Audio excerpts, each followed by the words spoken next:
નમસ્કાર, tasty kitchen ગુજરાતીમાં તમારું સ્વાગત છે। તો આજ આપણે બનાવીશું એકદમ ખાટું મીઠું દહીં તિખારી। તો દહીં તિખારી બનાવવા માટેની સામગ્રી આપણે જોઈ લઈશું।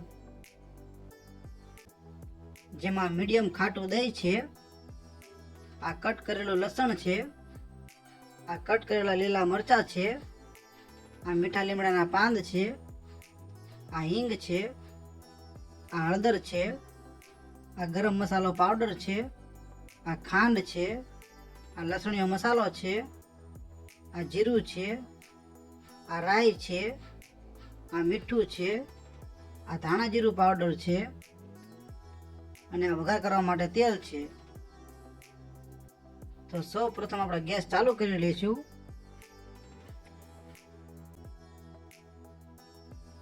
અને આવી રીતના એક બાઉલ લઈ લઈશું, જેમાં જરૂર પ્રમાણે તેલ લઈ લઈશું।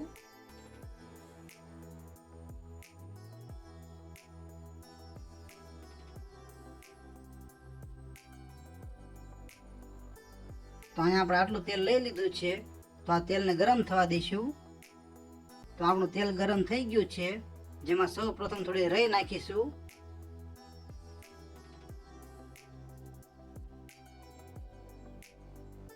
પછી થોડું જીરું નાખીશું, પછી થોડી હિંગ નાખીશું, પછી લીલા મરચાં નાખી દઈશું, પછી કટ કરેલું લસણ નાખી દઈશું, પછી મીઠા લીમડાના પાંદ નાખી દઈશું અને થોડી વાર હલાવી લઈશું।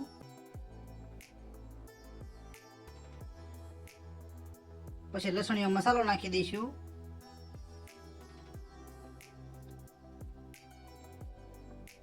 પછી થોડી હળદર નાખીશું અને હલાવતા રહીશું। પછી સ્વાદ પ્રમાણે મીઠું નાખીશું,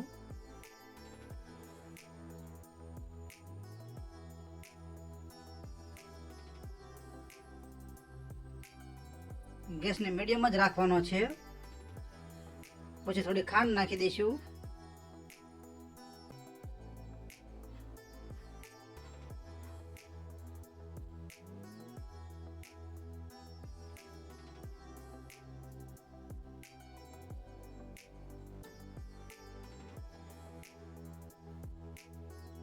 પછી જે આપણે દહીં લીધું છે તે નાખી દઈશું અને સારી રીતે હલાવી લઈશું।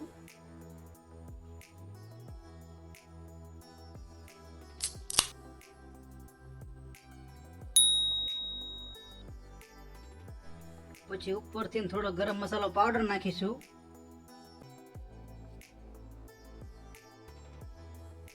પછી થોડી વાર હલાવી લઈશું।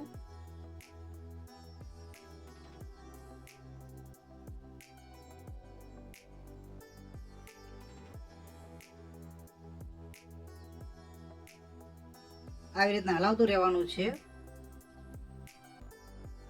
તમે એકવાર આ રેસીપી જરૂરથી ટ્રાય મારજો। ગરમા ગરમ રોટલી અને બાજરીના રોટલામાં ખાવાની બહુ જ મજા આવશે।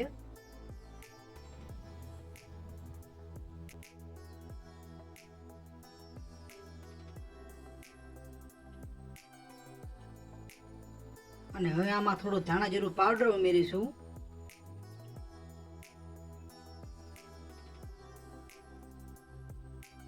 અને સારી રીતે હલાવી લઈશું।